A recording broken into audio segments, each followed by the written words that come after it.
morning everyone, again my lab, Honey Rose Many Vlog. For this video, we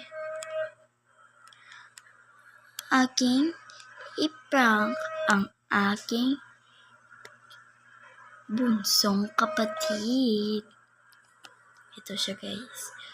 Huwag kayong magbasa kung anong ginawa sa aking bunsong kapatid. Ito siya. Ganito kasi siya. Dito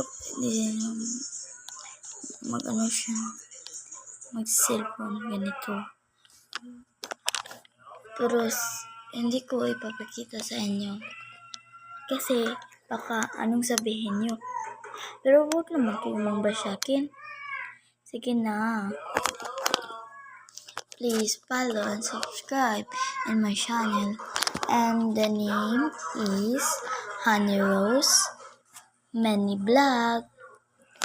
So, nandito ako sa aming bahay. Ito ang aming bahay. Pero ito, bago to natapos. Ito, binili ng aking ina. Bago ito natapos. Ito, mga upuan. Kung may bisita kami, dito sila uupo. Diba? Ayan guys. Mingaw na kayo guys.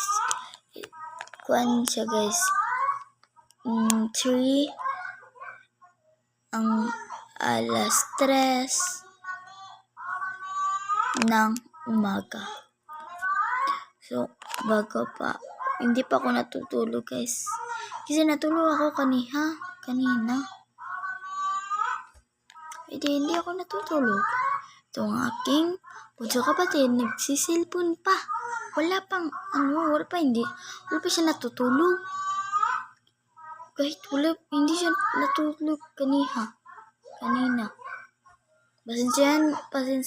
Pasensya na kayo sa aking boses guys. Kasi hindi ko nilakas ang aking boses dahil natutulog ng aking mga pamilya. Baka pagsabihan naman ako na matutulog na ako, hindi sabihan ko na mamaya na ako matutulog kasi hindi pa ako matutulog. Diba? Bahala sila kung ilak nila yung kwarto nila. Importante, dito ako tutulog sa upuan ng pinili ng aking ina. Sige guys, bye-bye. Please, subscribe and share and like in my YouTube channel and please support for our channel and for my channel. Guys, bye-bye. Tomorrow, mamayang alas 5 ng umaga, ay mag-vlog naman ako para sa inyong lahat. Ganda ng aming bahay guys. Sige, bye-bye na.